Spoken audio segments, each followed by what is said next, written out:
Is it recording now? Yeah, it's So recording. you better start again. So, I don't usually start with stats while I'm recording. I start with stats when I'm not recording, when we have a podcast. I've got some stats, but anyway, I'll listen to your stats. So my stats are, a study revealed that Americans believe only 30% of the content they see on social media is genuine. Cuck.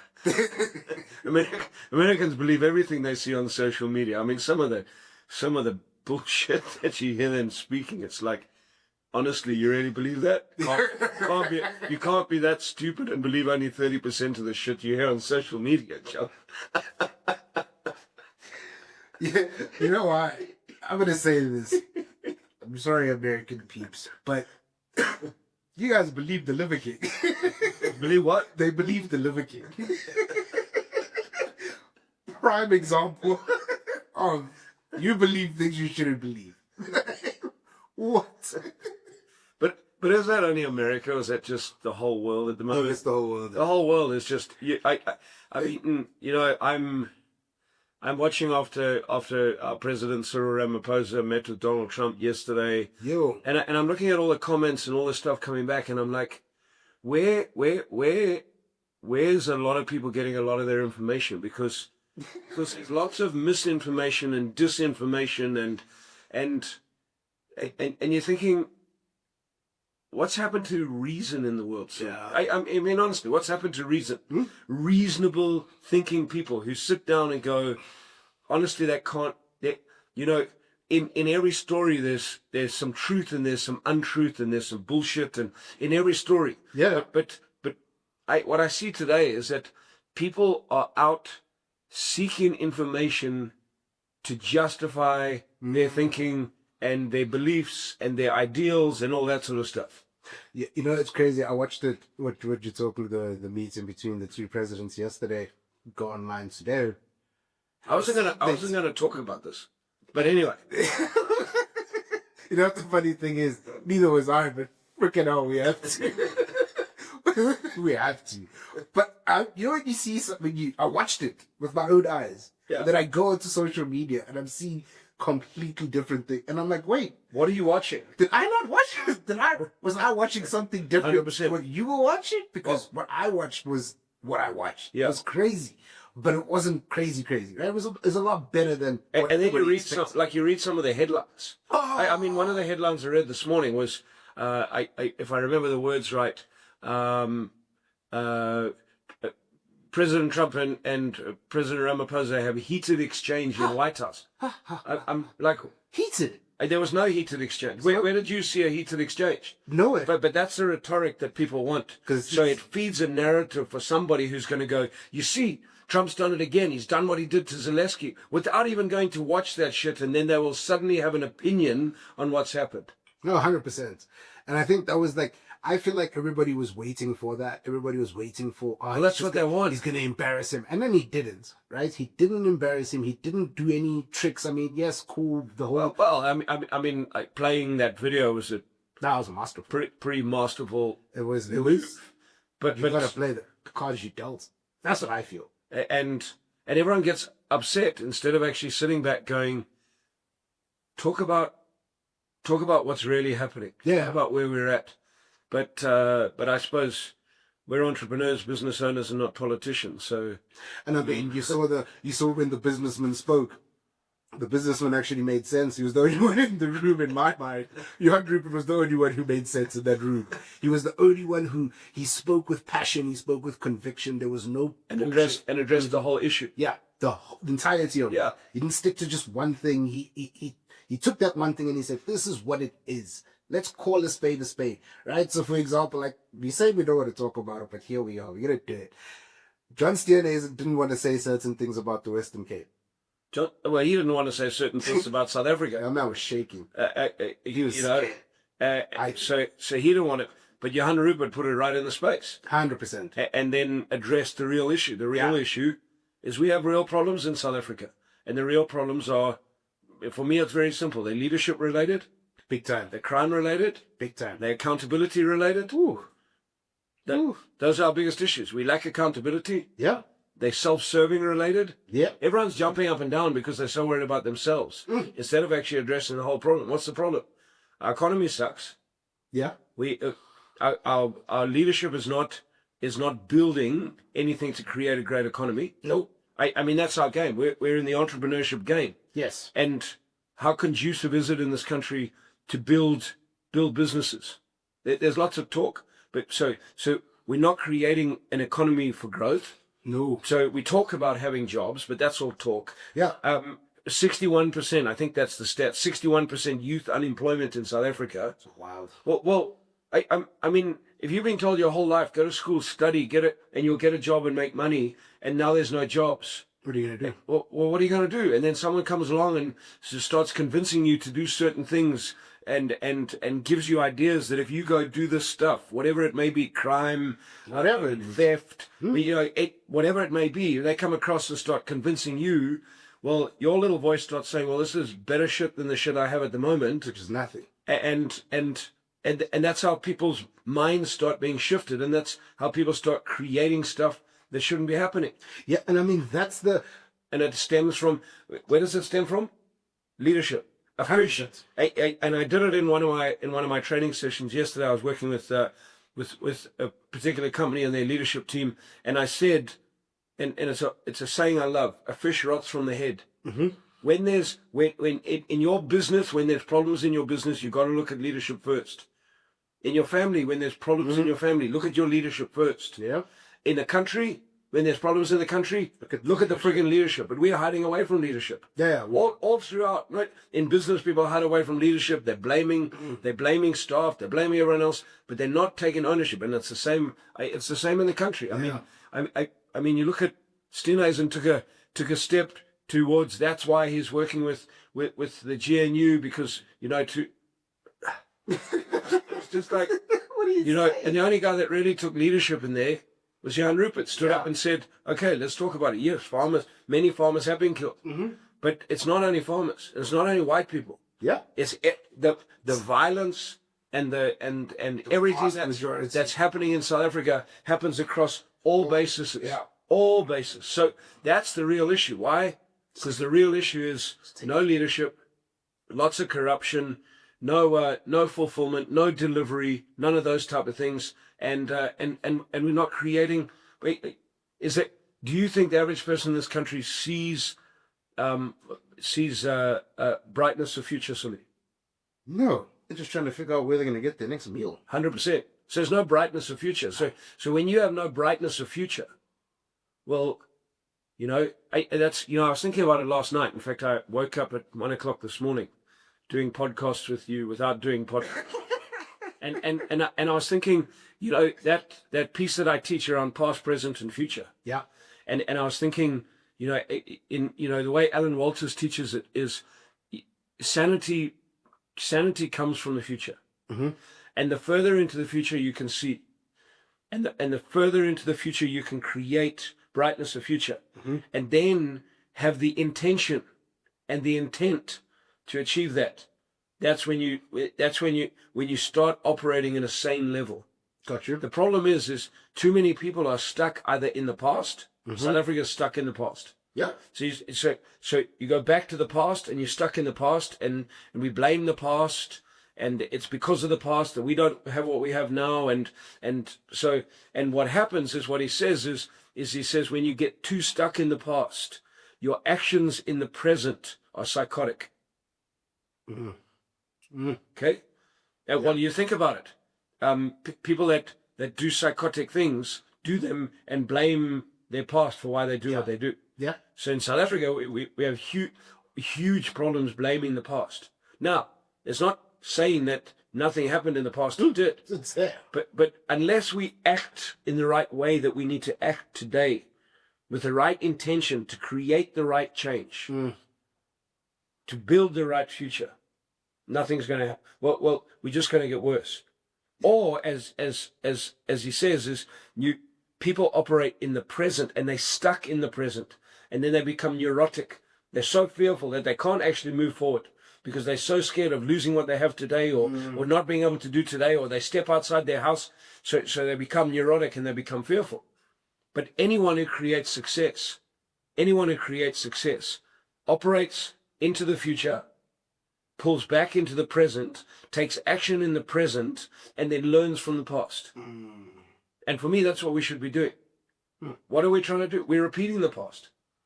Yeah. It's not about making it right and wrong, and it's not about saying, whether white people have opportunity or don't have opportunity or had opportunity in the past, because you can go, in my opinion, you can go to any society in the world. Okay. We can go back 500 years or 400 years. I'm not a historian, but however back.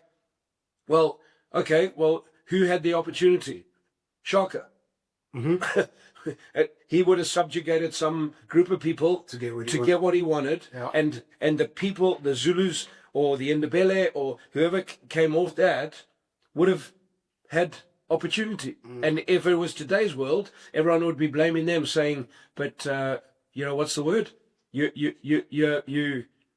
are they? Privilege. No, white privilege. Well, then it would have been Zulu privilege. Or it would have been Jewish privilege, because that's the history of the world. Yeah. Instead of us actually going, what future do we want? How do we create it today? Yeah. Does that make sense? Learn from the past. We never want apartheid to come back. No. Why would we? Yeah. But as soon as you start repeating the things that happened in the past, guess what you're going to create? Yeah. You're going to create the same stuff. You can justify why you're creating it. Because let's face it, we can justify anything we want in the world. I can justify why I'm eating and getting fat. I can justify why I'm over-exercising. Whatever it is. We all justify. People. When I was a smoker, I justified why I smoked. When I was honest with myself, I knew it was bad. And you've heard me say, people would say, do you know smoking's bad for you? No, I don't. That's like stupid. Enlighten me. But the reality is in life, there's things that you're doing are bad or not right, but you'll justify them in the name of whatever you want to justify them. So, and then you get a whole lot of people who believe it. Which is ultimately the problem, right? And I think that's where, for me, the whole situation with Johan Rupert was more so about brightness of future. Yes. We need to have Starlink at every police station, for example, so that we can have cameras where we need to have them. That's brightness of future. Great. But do we need America to give us Starlink? No. What we need to do is use our own intellect, our own will, our own thing to create it. There we go. But we're not doing that. No, we are not doing that. And we are, the annoying part is we are capable of doing that. And then the problem is, and this may be controversial, but what will happen is somebody somewhere in a position of power wants a piece of that deal. Of course. Without actually doing anything to earn a piece of that deal. Yeah, because they're in a position of power. I think that's the play here. And it's not only the play here, Cyril, that's the play all over the world. It's always tit for tat. That's the problem is the average man in the street. We've given over all our power to bureaucrats. And the man in the streets is and the man in the street is suffering. Yeah. No, and I think that's the fascinating. Then the man in the street is grateful when, I don't know, someone in government somewhere, in some country decides that, well, we're going to be nice to you and give you a handout. It's always that handout is always short-lived, right? It's not really something that, like you're saying, creates brightness of future. It's something that, because you are in the present, so you receive this handout in the present, it makes you neurotic because you're like, well, this is going to run out. When it runs out, what am I going to do? What am I going to do? So you can't actually function. You can't do what you're supposed to do. You can't create the future you want to create. And I think that was like kind of the telling thing about this meeting for me was we're sitting in a position right now as a country where we are not actually putting our hands up and saying, what can we do for ourselves? That's the way I'm looking at it. Yeah, because I think sadly, for me, it's all been brought down to what's the biggest argument in the world today? Race. Yeah. Oh, division. So we divide by race. Yeah. So instead of us saying, yes, the plight, if you want, of white commercial farmers. Why white commercial farmers? Because the biggest farmers in South Africa probably happen to be white Afrikaans commercial farmers. I think there is a problem, and there is lots of crime on farms. I don't think we can deny that. Whether you call it genocide, but it's there. So that was highlighted. Yes. But just the same, instead of what happens is everyone focuses on that instead of saying, but like commercial farmers or like white farmers, exactly what Johan Rupert did. The colored community, for example, in the Cape Flats has one of the highest death rates, murder rates in the world. Just up here in Alex, how many people can sleep peacefully at night? So our rape statistics, our murder statistics, and instead of actually making it a color thing, yes, I don't mind highlight certain areas, great, but come to what's the real problem? What is it that we have to do today to fix the future, not tomorrow, not a quick thing, because changing this economy and growing this economy is not going to happen in 1 year. No, it's going to be a next decade's all hands on deck to get it done. But where's the vision and where's the plan? Where's our vision for building this country?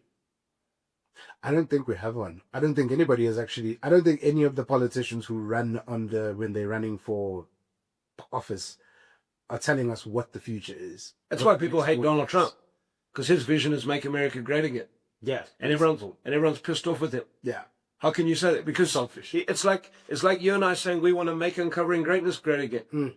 Well, is anyone going to say, how could you say that? They're not, because of course we're going to do that, because it's our business. Yeah. Yeah, I've always. He's the CEO of America. Yeah, I think we've always. Why is our president not standing up saying, make South Africa great? 100%. That's what I've been wondering. I've been wondering, why don't we have a slogan is so important, right? In anything that you do. And that's where, for me, Trump is a genius, because he's one of the best at marketing. But he doesn't only have a slogan, Sully. Well, it's following through. Yes, because so if you go back to those 3 steps, past, present, and future, what he did is he created a vision of the future, make America great again. Then he got elected and he said, and when he created the future, he said, these are the actions that I believe we need to take in order to make America great again. And the people that voted him in said yes. And guess what he's doing? He's taking action in the present to deliver on the vision. Yeah. Many politicians stand up and give this vision. Yeah. But with what? You don't have anything behind it. So that's great leadership. If you look at the great leaders of the world, Martin Luther King created vision and then action. Mahatma Gandhi, great vision and then action. JFK, vision and then action. Nelson Mandela, vision and then action. Action of sitting for 27 years to stand by what you believe in. And then come out and deliver. Deliver again. Again. Yeah. Yeah, I think that's... So, for me, one thing I definitely realized with that meeting was Trump took our mess and he made it his message.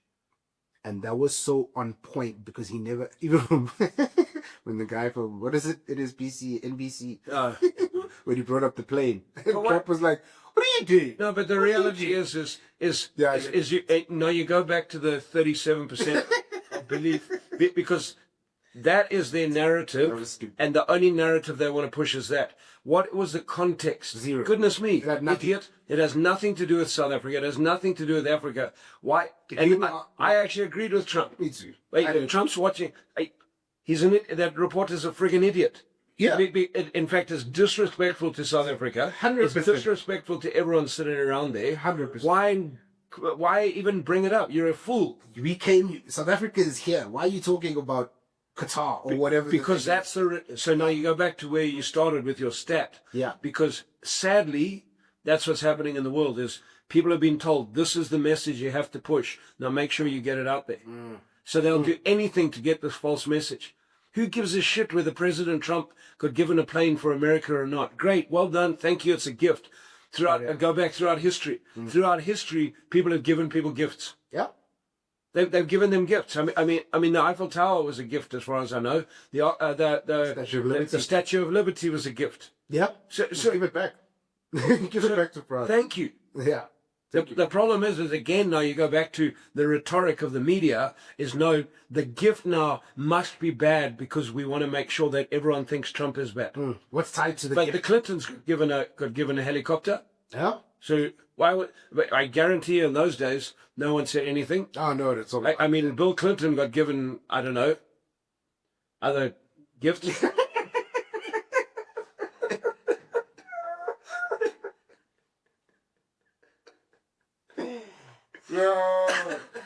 Bill Clinton just caught a stray bullet for nothing. Sorry, Bill. That's you have to be used as an example. Anyway. And I think that's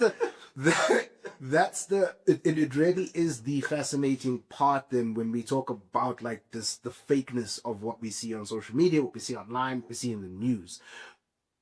How that actually then shapes people. Right? Yeah. So for example, you're talking about like if I am down on my luck, I was told that if I go to school, get good marks, go to university, do well there, I'm gonna get a job.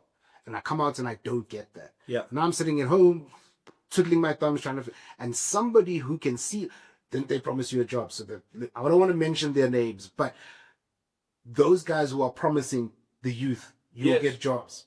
And then they invite you to a rally. And then they stand up and they sing certain things. And they say certain words. And what happens over time, you get conditioned, 100%. you get programmed, Yeah. and you all start acting out on that program. And you move in that direction. Because that is the narrative that has been created for you. So these people are bad. They're taking all your money. The reason you don't have a job is because of that person. Now go the opposite. The same youngster comes in and the narrative is, yes, it's tough.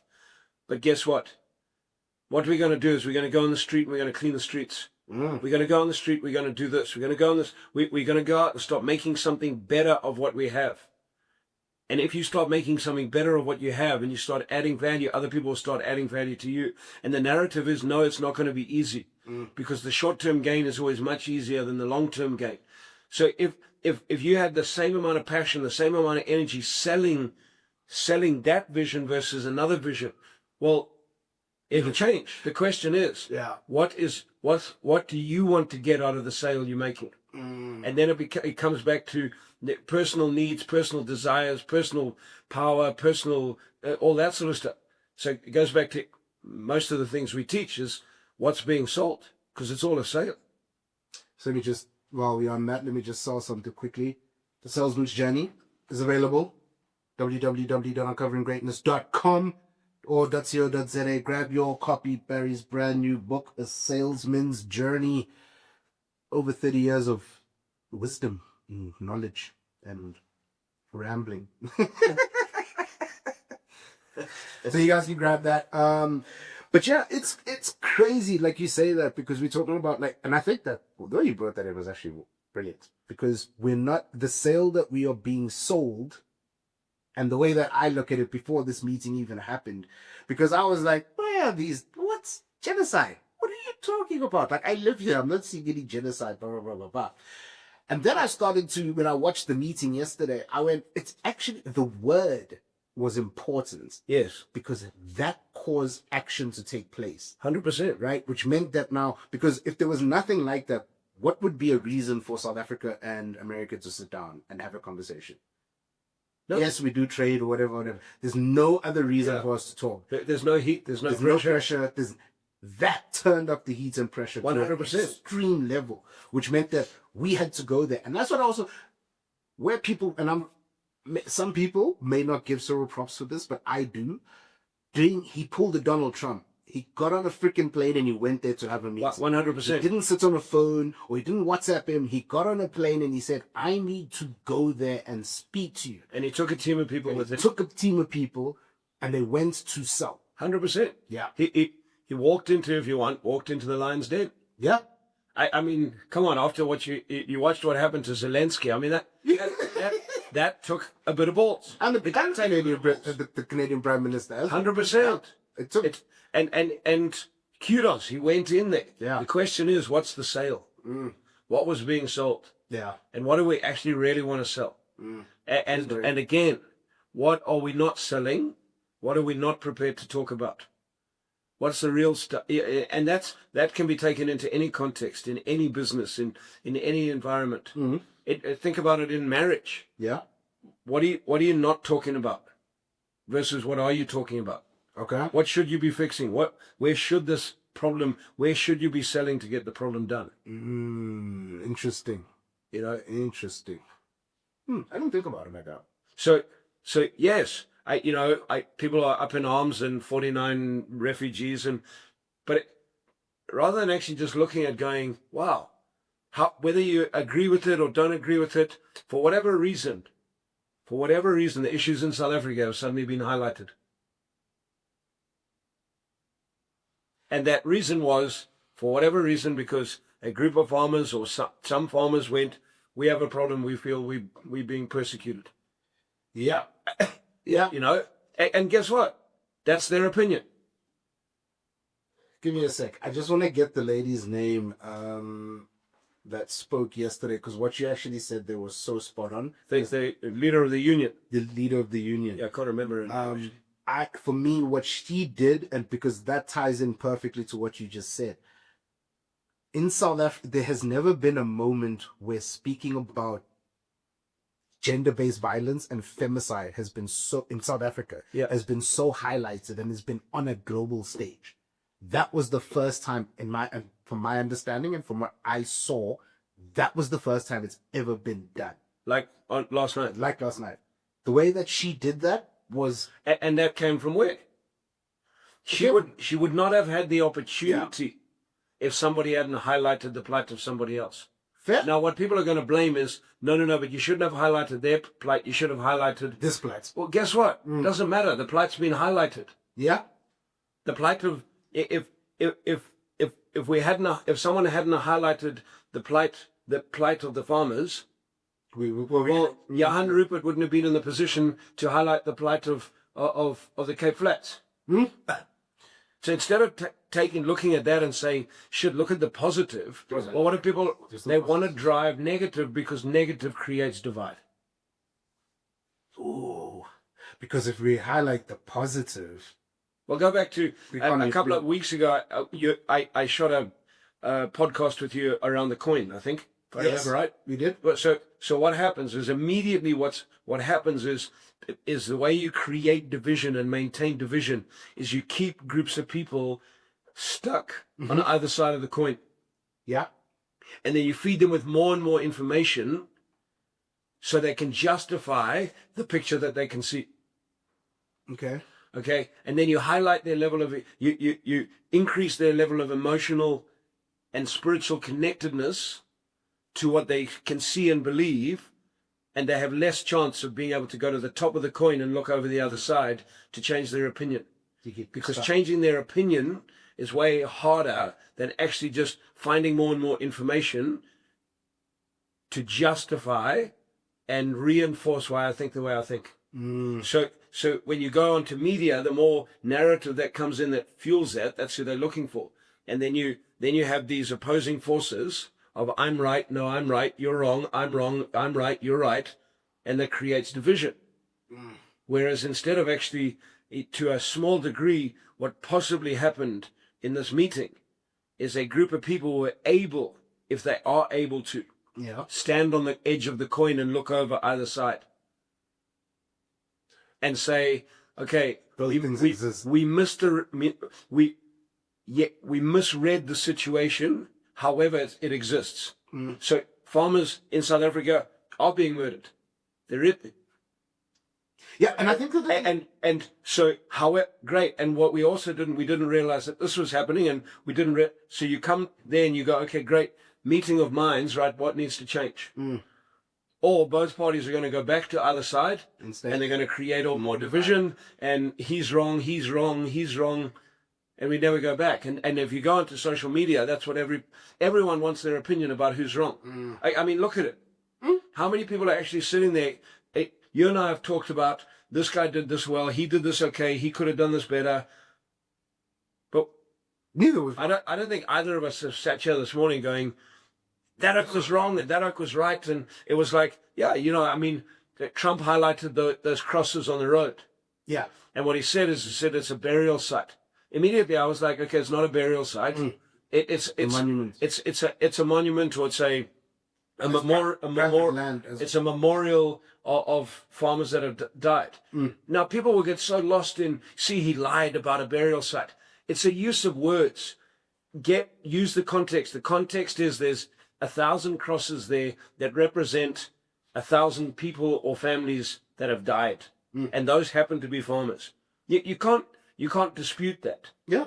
Now, does that make sense? And that's the ability to go to the edge, to say, okay, But what will happen is, in order to support someone's opinion, they'll take the thing like it's a burial site, and that's what they'll drive home. And now you go onto, like you said, onto social media, and they're looking for the people that are going to believe what they say, to justify their narrative, and then it builds from there. Yeah, and I mean, I think it was also quite interesting to see the guy from AfriForum speak about that exact thing, and he actually said that it was an edited video that Trump had received, or that they got, because he was like, I don't know where they got it from, but like that video that they have is not. It's not the original. It's not the original. And that was a great time for AfriForum to be really messed up and be like, yeah, it is, you know, but they went, whoa, 100%. Well, please, can we understand where we're coming from? And there is. But the reality is, don't get lost in the picture. Yes. Deal with the Speak thing. about what it is. The context of it is it exists. Yeah. It's not actually 1,000 crosses. It's only 753. But you see, that's the nonsense people. Yeah, you had a count. Did you count them? You took the time. That's not the point. You know, and I think that for me, it's also so important. And I think it was John Steenhuisen who said it. And he said that it's not only white farmers. He said, yes, white farmers are 100%, but also black smallholding farmers. He said are getting killed. 100%. They're getting their cattle stolen. They're getting killed. Yeah. So it's all farming. All farming. And I was like, wait, why aren't we then champions? We should be. America shouldn't have anything to do with that. We should be saying, whoa, guys, why are we killing our farmers? All of them. These are the people. But Suli, when the lady from the trade union highlighted that. Zingizwa Losi. What's her name? Zingizwa Losi. Zingizwa Losi. When she highlighted that old ladies and grandmothers are having their throat, I don't know if she said their throat slit, but she did, and getting raped. Why? Suli, there's lots of talk about gender-based violence, but how much action actually is there? Because the action. So how do you fix that? You create employment. You build an economy. You give people dignity. Yeah. You give people dignity. You give those youngsters that are so angry with life. You give them a reason to live. Yeah. Give them direction. And the reality is, if you don't give them a future benefit, a positive reason to live, someone will give them a negative reason to live. Because all of us want a reason to live, Cyril. That's spot on. You know, there was a young sales rep that I became very fond of many years ago. He was in a company that I was consulting into, and then I was doing lots of training, and I helped the MD hire this young guy, and he had an amazing energy, and in the 2.5 years that he was in the business, he did unbelievably well. And we hired him because we met him in another business, and he was a shop floor steward. He was a shop on the floor, pull up, packer, run around, do your stuff in the retail industry. Mm-hmm. And when he was servicing this client of mine, the guy said, "There's something about this guy. He just has this energy." And so we hired the guy based on his energy and his attitude, and he was amazing. And when we got to know him, we eventually found out that in the area that he came from in South Africa, he had been in jail for a while because he led a gang. And, you know, I realized then that people who have a desire to do something bigger in their life will do something bigger. If they can't find a positive reason to do something bigger, they will find a negative reason, but it'll still be bigger. Does that make sense? They'll still lead somewhere. And that reminded me of, you know, one of my favorite movies coming out of South Africa is it called, was it Jerusalem. Where the guy becomes the slum landlord. Jerusalem. There is, for me, I connected. What was his name? Vusi Kanene.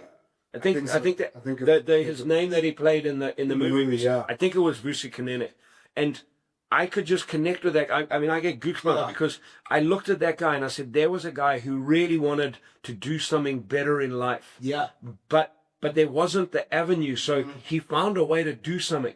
And through his crime, he did something great, but he did it through criminality. Illegally. Now, can you imagine taking a guy like that, putting him in an environment that is starting to flourish, teach him the real way to do business, and teach him how to run a great business, and teach him how to get proper financing, and help him go into into places like Hillbrow and rebuild the buildings, because that's what he wanted to do. He wanted to get rid of prostitution, and He wanted and people he did. to have proper housing. But he was so.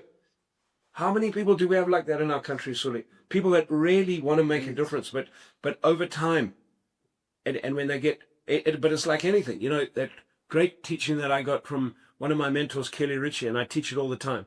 Environment is greater than will. Environment is greater than will.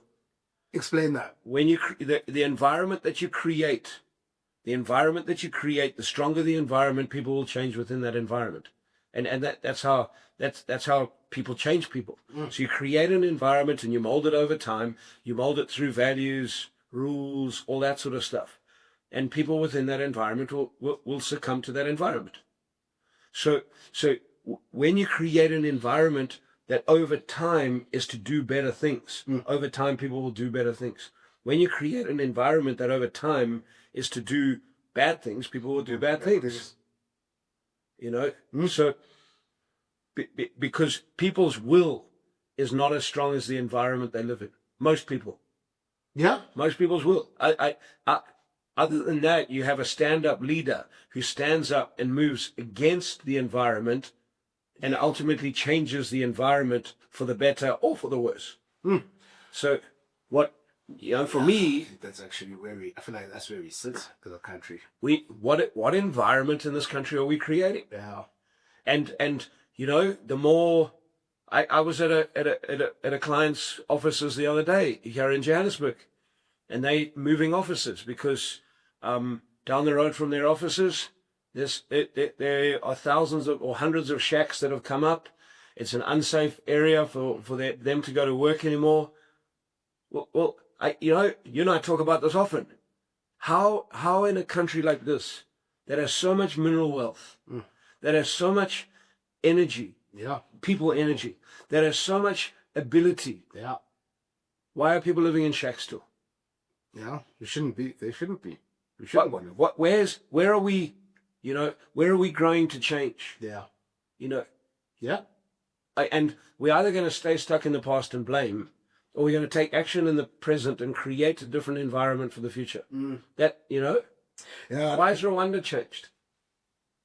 Because they have how did Japan become become decimated in Second World War and built to one of the strongest economies in the world? Yeah. The Japanese aren't blaming the British for bombing them or the Americans for bombing them. No. They're not stuck there. No. How did Singapore was a colonial country. How did Singapore come out of colonialism?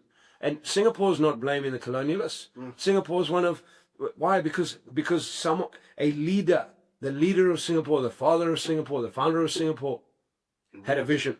You know, wait, Dubai. Yeah, Dubai's not blaming the fact that they only used to have camels and sand. Nah, they had a vision.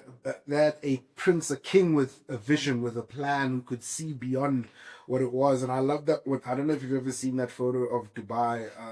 In 1980. Yeah, but when you see the two roads and you see the Toyota building, and it's just desert. Yeah, and then like 10 years later, it's And Toyota's still there though, but I was like, it took 10 years of one guy to have a vision to say, guys, and yes, they had the oil backing, but just like I feel like But someone said to me, and I mean, I never checked this, so this could be the 37% of the bullshit on social media, but something like Dubai in the whole UAE only has about 2 or 3% of the UAE's oil. Yeah, they don't. So very small amount. So people go, oh, they had oil. Well, when I watched the documentary, what I picked up out of it, the reason he had a vision is because he knew that he couldn't rely on the oil because they had a little bit of it, whereas Qatar has a lot of oil and so like a lot more oil. Yeah. So the Saudi. So Saudi and so that was the vision. Where's our vision in South Africa? And maybe people do have a vision, but it doesn't include the average person in the street. Oh, we're not privy to it. It's one of those. It's the best kept secret. And I mean, you brought up Singapore, and I think like when I went to Singapore, one of the key things I realized was they have rules, right? So their context is very tight. Yeah, it's not rocket science rules. It's very simple rules. Don't throw litter on the floor. No chewing gum. No chewing gum. Can't throw cigarettes down. Any littering is a fine. 100%. You jaywalking. I went there for the first time having no clue what jaywalking was, coming from South Africa. So you're just, going to cross the street. And I was stopped. Hey, you're going to get arrested. And I bet you got stopped by a citizen. Yes. I got stopped by a police officer. I got stopped by a South Africa, if a citizen tells you, hey, dude, don't do that. You don't do that. That's my answer. What's it? It's a... Yeah, check, man. Shut up. What do you know? You're a cop. Are you a cop? And then you don't even respect the cops. They threaten to club you. Yeah, now you're in a fight now because you just didn't want you to litter. But the environment's created that. Yeah. So now take that all the way back to business. That's the same in business. What environment are you creating in your businesses? What environment are you creating in your families? What environment are you creating in your households? What environment in your life? 100%. What are your rules? Yeah, what's your environment? What's your cup? So when we and that's for me is probably the most powerful concept we teach, and it was the most powerful thing I think I ever learned from Blair Singer, is the cup and context. Yeah. The stronger your cup, the safer your contents. In South Africa, sadly, our content people feel very unsafe. Yeah. All people. All of us. So people feel unsafe. There's no and if you get stopped by cops, how safe do you feel? Not very safe. Well, you don't know whether those cops are real cops or not real cops. You don't know whether that cop is going to demand a bribe or he's going to hold you accountable. So there's so much uncertainty. And then what happens is then you read something and it says you can put your flashes on and drive off. And then you put your flashes up and drive off, and they chase you, and now they want to beat you up. Like there was a video of a lady who they followed, and the cops wanted to now arrest her, and she was like, I felt unsafe. Whereas police are meant to make you feel safe and respect you. Yeah. So now in the environment, people feel unsafe. So how do you operate at optimum when you feel unsafe? Yeah. So you've got to create an environment, and in all my seminars, I always say one of the rules in the room is that Barry's the government. And then I ask, what's the job of a government? And people give me all their negative answers. And what I always say is, no, not what do most governments do. Yeah. What's the job of a government? And my belief, the fundamental job of a government is to create an environment where all the citizens within that environment can pursue success safely. Not easily, safely. But most people want it to be easy, not safe. So I want it easy. Give it to me and then I have it. But that's not how life works. No. So for me, it's create an environment where people can pursue what they need to pursue safely. It's hard, but safely. And so that's the job of a government. Well, isn't that the job of an executive team in a business? Yeah. Isn't that job of the father and the mother in a household, in a family? Yeah. Spot on. That's it. How did we get here from 37% of Americans believe whatever said on... I think we just said Americans and that was it. We had to talk about it. Like, what do we... Anyway, I don't know if what we talked about made any sense. It made a bit of sense to me. The thing is, it made a lot of sense to me because I think we're not, at the end of the day, we're talking about something that's incredibly important, which is, for me, which is what she said is brightness of the future. And we can throw blame at everyone. So I don't want to blame people. It's easy to blame everybody. I mean, that for me is one of the easiest stances in the world to take. Okay. To abdicate responsibility, go below the line. Yeah. Make excuses, blame, justify, deny. Well, that doesn't move anyone forward. That's the easiest thing to do. And I think that's one of the biggest games that's played in this world, is this game of blame everybody else. Yeah. You look at America, the Democrats are blaming Trump, the Republicans are blaming the Democrats. You look here, I don't know, before the GNU, every time you heard the DA speak, they were blaming the ANC was blaming the DA. But even in the GNU, they're still doing so there's huge, it's everybody else's fault. And rather than us just taking responsibility and going, how do we play, in the words of Buckminster Fuller, I'm just a little guy. What can I do? But in my piece of the world, I can make a difference. I can act in a different way. When I go outside, I can pick up some rubbish. I can treat people with respect. I can say good morning to the cashier. I go to work. If I go to work, when I go to work, I go do my job. I mean, I've just come from a client today who who we've been doing some work with, and they were telling me that, I mean, some of their team who was in our training a week or 2 weeks after our training found out that these folks have a theft ring, and a theft have been stealing stuff out of big theft ring out of their business. Theft ring, yeah. So there's a number of them that are in the business that have been in this little consortium stealing stuff from the company. Crime syndicates in the company. 100%. But so you train them, you talk to them about integrity. This is integrity, and this is, and everyone nods, and it's great. And in the meantime, they have their own little side thing, and for me, that's there's something wrong with that. Yeah. Because everyone's crying there's no jobs, but when people get jobs, they use that job that they were crying they never had to rip the business owner off to steal stuff. Yeah, and then the justification is, and then it's, I don't get paid enough. I don't get paid enough, and my boss was an asshole. What doesn't justify it? So immediately there's a lack of responsibility. 100%. No, if you get a job, do your job. Yeah. Do your job. Do what you're paid to do. Do what you agreed to do. And when you do more than you agreed to do, then you can ask for more. Well, and if you don't want to do your job because you want to go do your own little side hustle, then resign and go do your side hustle. Yeah, you want to be a business owner and run a business. Well, go run a business. I think you should take the risk of doing that. Don't 100%. Take somebody else's hard work of putting things on the shelf and then you just go steal that stuff and go sell it and make money from it. That's just... And then deny, and then justify why it's not my fault. Yeah, no, it's your fault. It's not my fault. I come from I have a hard background, hard upliving, or it's not even a hard background. I had gambling debts, so I had to get out of it. It's all justification. Yeah. Take responsibility. Yeah. So when it comes down to it, that's the deal. What are we taking responsibility for? No. And we should be. I think that's the key thing about, if you take anything from this, and I feel like we always say this, and something you always teach on the traffic lights, the robots, or whatever it's called in other countries. You always teach on it, and something like that is such a simple step to get us to where we need to get to. Follow the simple rules first, right? If you can follow the simple rules, like a traffic light or a robot, everything else will fall into place. Because, that is something that I learned from you. I stopped bribing cops. Well, give me my fine. Give me my fine. Well, look at this.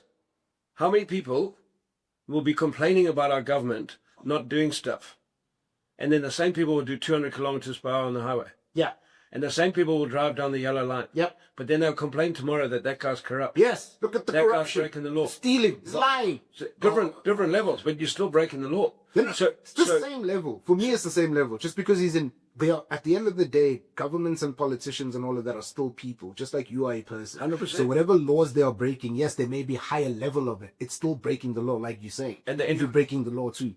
If you're jaywalking in Singapore, you break the law. And you will get fined. If you're driving here, you break the law. Yeah. What happens is, I think there's such a drive in the world, and I think it's pretty big in South Africa, self-serving. Yeah. Such a self-serving drive that it's like, stuff you are, do whatever I want, unless what you do harms me.